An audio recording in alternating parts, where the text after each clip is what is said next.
The dumbest thing among the fandom, it must be gatekeeping. Gatekeeping closes the heart and mind. Gatekeeping is exactly the opposite from what you're supposed to do when it comes to fantasy or sci-fi. When I was a child, whenever I read a book or saw something awesome on TV or a movie theater in fantasy or sci-fi, the one thing I would do is make up my own stories set in that world. Explore the characters I loved. Create epic adventures even more great than the ones I got from the media I consumed. And I'm willing to bet I'm not the only one. This is what the genre invites you to do. Use your imagination.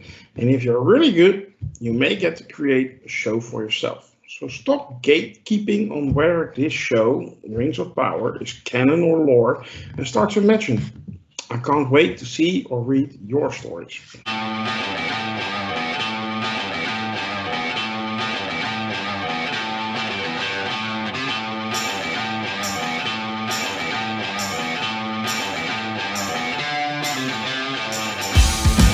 Hello and welcome to the Review of Champions. It's time to talk about the Rings of Power Episode 3, Adar. With me are Biz Hi guys. and Merv. Hello. Before we start, I would like to ask you all to hit that like and subscribe button and maybe join our forum on Sakar, sakar.freeforums.net. It's a nice little community full of nice fans. We would love it if you sign up and join the conversation. And if you want, you can be on the show as well. We're gonna talk spoilers, so if you haven't seen the episode, go check it out first and then come back to the video. Biz, you were not here last week when we discussed the first two episodes, so I'm gonna give you the word first. What do you think about the show so far, and especially the third episode? I thought the show was like I had no issues with the pacing, so I was just glad to have like a Lord of the Rings show.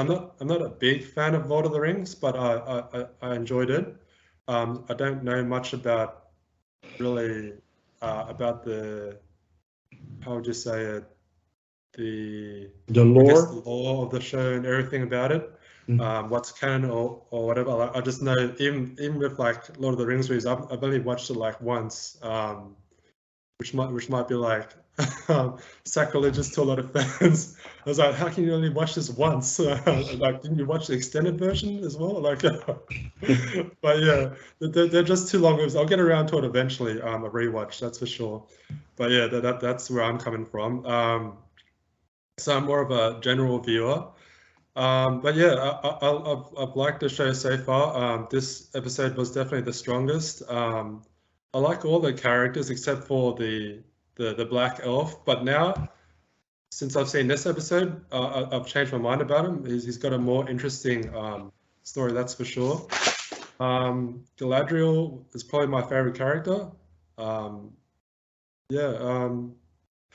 But about her, yeah, they did dive more into this episode, like in terms of like the whole, like, I guess, elf history and I guess technically alliances back in the day. But yeah, it was definitely more world building in this episode. As always, the show looks gorgeous. The production values are ridiculous, and rightfully so. It was really expensive. But yeah, that's what I'll say about it so far. I'll go to Murph first. Murph, last week we just talked about the first two episodes and we said, well, they're doing a lot of things right. They set the stage. The stage is amazing. The costumes are amazing. The sets are amazing. And the music is great. The CGI, gorgeous. Everything is perfect. But story, character, I don't know. I have to see if it's get really good. For me personally, it picked up the pace and it improved a lot in that regard this week. Do you agree? And what was it that made that change for you? Yeah. Whether or not the pace even picked up, but they directed, let's say there's like 4 or 5 different like storylines we're kind of following here.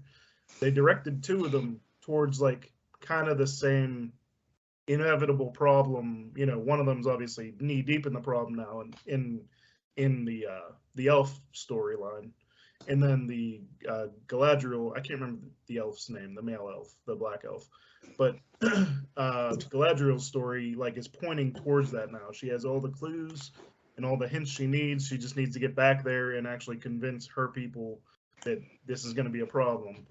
And I like that this episode took those kind of two storylines and kind of pointed them towards the same thing, because it feels like this is a mounting, you know, issue for the world, you know, that the world isn't fully aware of yet. It's only in these few little spots, and that's what we're seeing. So now we just need to let everybody else know so that they can join the fight.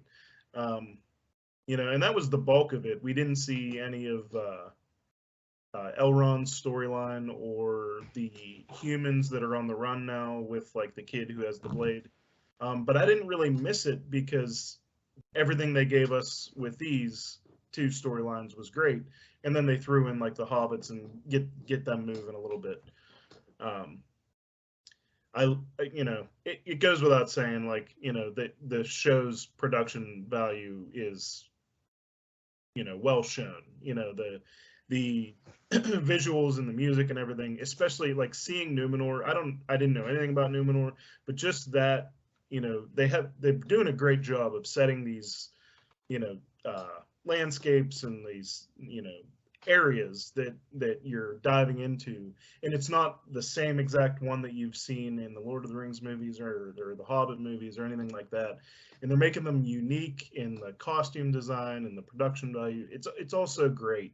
You know, whenever they were sailing through the rivers in Numenor, like you just look at everything, and there's so much detail in the backgrounds of shots that, you know, you could rewatch it multiple times and see something different, you know. And I just love that about it. It was great. The elf's name is Arondir, by the way. Arondir, or whatever. Okay. Yeah. I would say Arondir because I'm Dutch. So that's what you get. Yeah, absolutely. Yeah, the locations are unique, but Biz, do you agree? And I know you've seen the movies only once, so maybe you're not the best judge of this, but if these locations, they could have been in the movies, I mean, they're that good, right? Yeah, I definitely agree. They honor Peter Jackson's trilogy. They don't, at least they don't spit on that trilogy. No, definitely not. Like as soon as you saw like the faces or the statues as they were like sailing into, I guess, the harbor of that island nation. Yeah, like you can feel like the majesticness of Lord of the Rings all like directly from Peter Jackson. So yeah, that's why I agree with you when you said earlier, like it is a bit disappointing when like there are gatekeepers like, oh, this source material cannot be touched. Like it's like some perfect angelic piece of entertainment. It's like, I mean, like if you're gonna go with that, then you kind of strip yourself from, I guess, enjoying something like that that could be great. And it is great in my opinion. Yeah, I mean, I know you're thinking a little bit different than what we discussed last week. You know, people are complaining, and there were no dark-skinned people. Well, they were in the original movies as well. They came from the south. We don't know where their Harfoots exactly came from. At least it's not been established in the show. So, you know, but that's also superficial. If you look at what they are trying to do with this show, I think this has the potential to be the best TV show ever made, at least in my opinion. I mean, I can see like why people have like commented like it's woke. I mean, it is, but it doesn't really bother me that much. Like I've said my reasons before, but compared to like the grander scheme of things, like the whole show in general, yeah, it's awesome. Like it doesn't really affect me that much. Yeah, Merv, the they dropped those two names. We're gonna talk spoilers. I told you guys before, and now we're gonna really talk spoilers. Elendil, Isildur. I'm not a real lore guy either, just like Biz, so I immediately checked online. Hey, I heard those names before, Numenor, it's all familiar. Then I read a little bit about the background, and then I was like, hey, wait a minute. I know now where they're going. I think they're going to end this show, and not this season, but this show, in the end, with that big battle, and we will see Isildur cut off a finger. Yeah, I agree. I definitely think, like, even coming into it, I kind of expected that to be like the end game. It was just like kind of, well, what are we going to do along the way? Like that was my peak interest in like what else is going on, because like, you see that battle, or at least the end of that battle, in the first Lord of the Rings movie, I believe. And you don't really know Isildur as a character from that. You don't really know Elendil as a character at all. Like you just see him die pretty much. So to see those characters like brought to life in, especially with Isildur, just knowing that he's going to have a trajectory that's going to be very important. It's like a character you want to keep an eye on. And I really liked Elendil in this episode. I thought he was great. His son Isildur and his daughter, I can't remember her name. It's like Eomir or something. But even their relationship like rang very true to me. I don't know if they're twins, but they're obviously brother and sister. And the way that even like the father is, Elendil's like talking to one, and the other one keeps chirping, and then he'll talk to that one. The other one keeps chirping. Like that just rings so true to me as like a family dynamic, because I've seen my brother and sister do that a lot. So just those little things like make it feel real. And then like him as a character, I love their treatment of the sea. The sea is always right.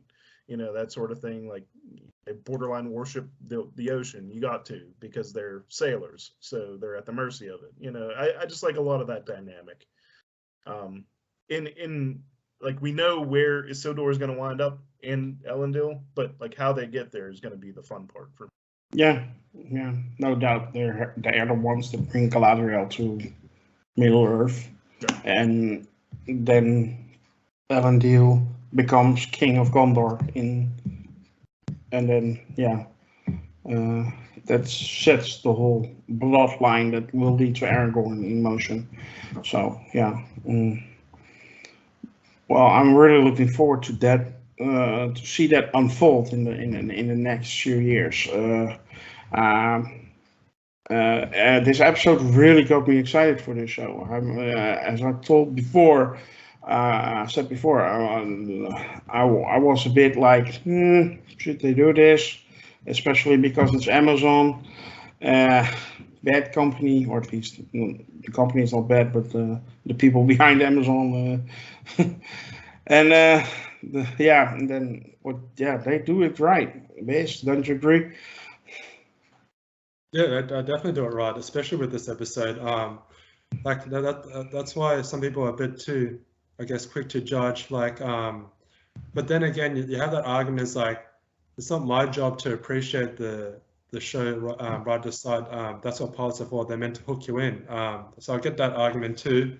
However, like if you have some patience with it, like I mean, like from my point of view, I didn't need any patience at all. Like I thought it all worked quite nicely. I mean, I can understand the patient issue vibes, and like that it might not have been like full on action, or it might have been too slow. I do definitely understand it, but yeah, if you wait a little bit, yeah, you'll get. I mean, they spent like $1 billion. I mean, they spent a ridiculous amount of money. I mean, and Bezos, this guy. He's like right up there in terms of like being rich. Like I think he's like the second richest guy after Elon Musk. So he's going to be damn sure. He's going to make damn sure that this show is going to be good. You can count on that. His reputation's on the line.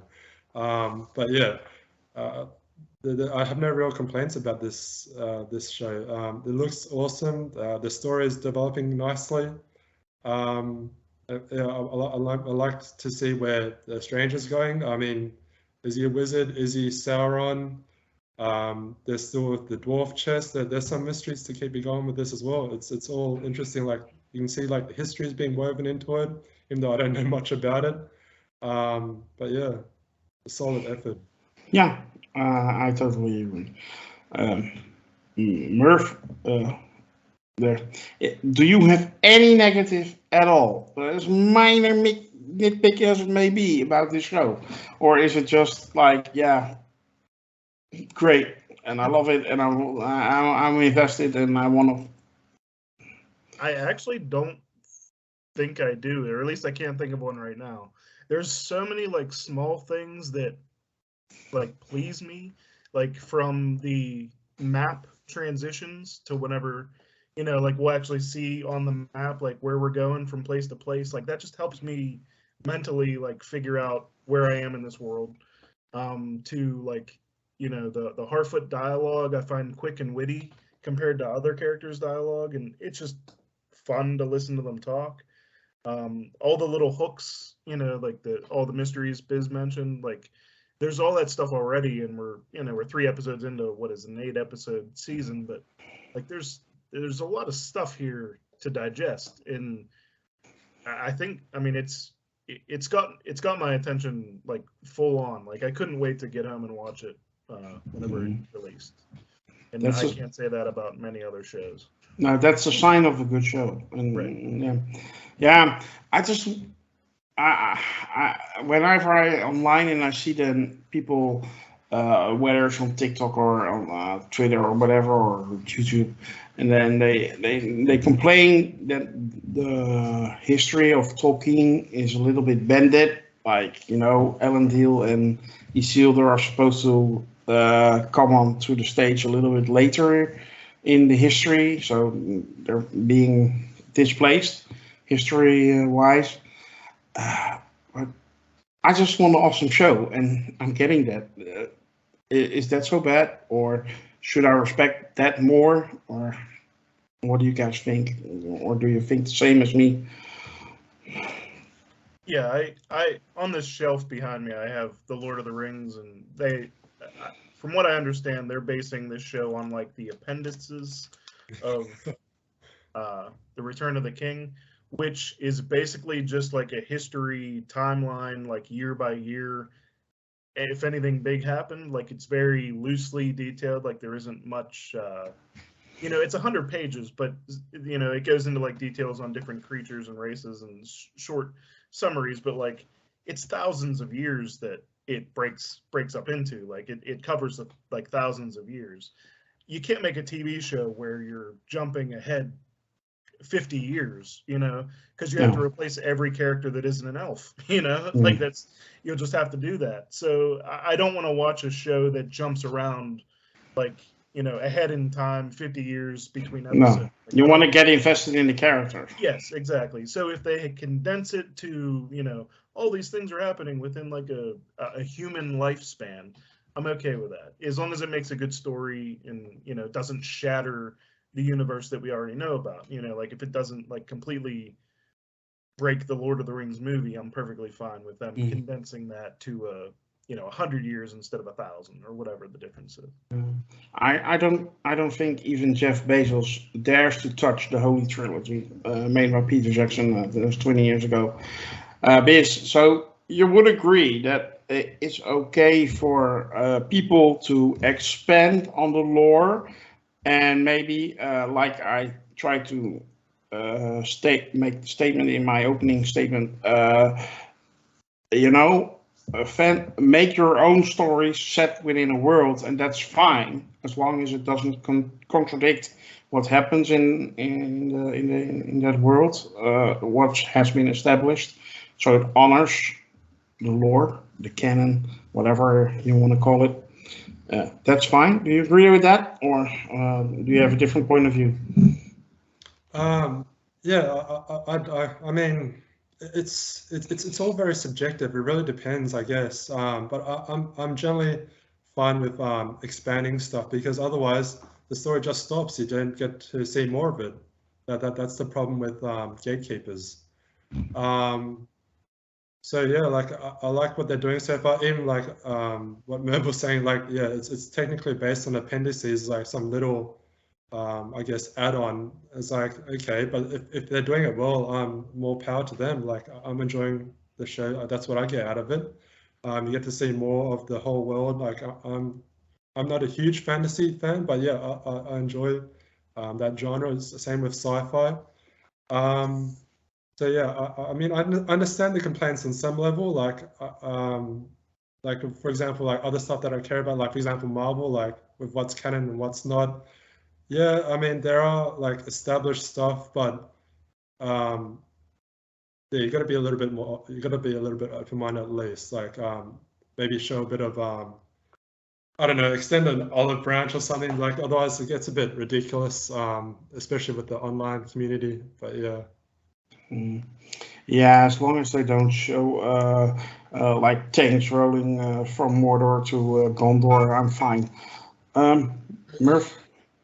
Yeah, just to also point out, like those Peter Jackson movies are great, but they also cut and reworked a lot of things from the books. It isn't like those are direct, perfect adaptations. They leave a whole section out where the Shire is under attack. Basically, they leave Tom Bombadil out, huge character in the book. The Old Forest. They leave that whole yeah. There's a lot on the cutting room floor of those movies. So I mean, to expect this to be absolutely perfect is not even living up to the movies that everyone loved. You know what I mean? Like it's an unrealistic expectation. Yeah, and then you come to my second point. We talked about this earlier. If you make a direct copy of something, it's no longer interesting because as a fan, you already know what's going to happen. You can read a complete plot line online. Why bother watching? Spend hours and hours and hours for watching something you already know what's going to happen just to get some visuals. But if you are into this kind of stuff like fantasy, you already have those visuals here. So why ruin it with the visuals from somebody else? So yeah, you also need some kind of creative freedom in this kind of thing.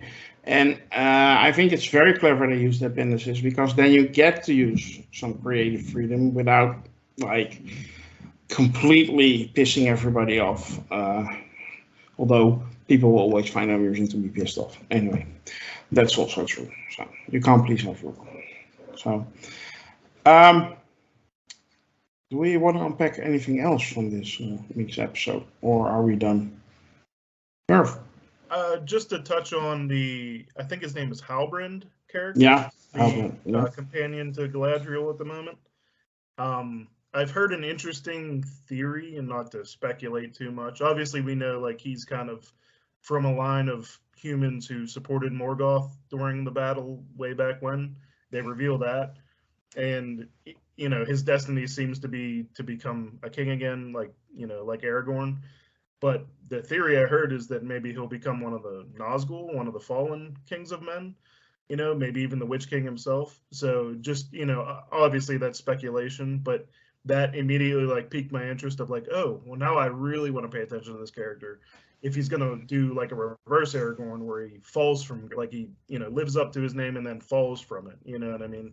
Instead of like Aragorn where he, took his kinghood over and became like a great one, but this guy maybe is headed down a different path. Just speculation. But is he the guy that was locked up? Or? Yes. Oh, yeah. Okay. Yeah. He was locked up for fighting with those soldiers.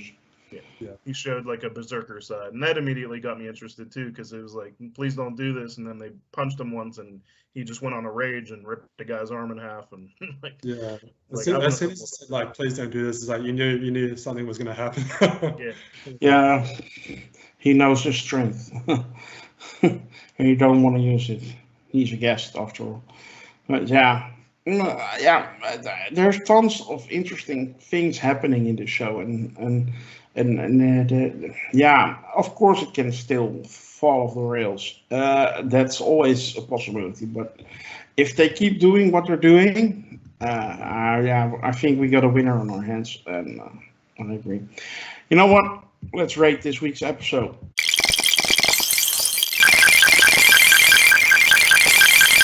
Merv, you get to go first. I want to hear your rating for this week. I'm giving it 10 out of 10. 10 sunburnt orcs out of 10. I loved it.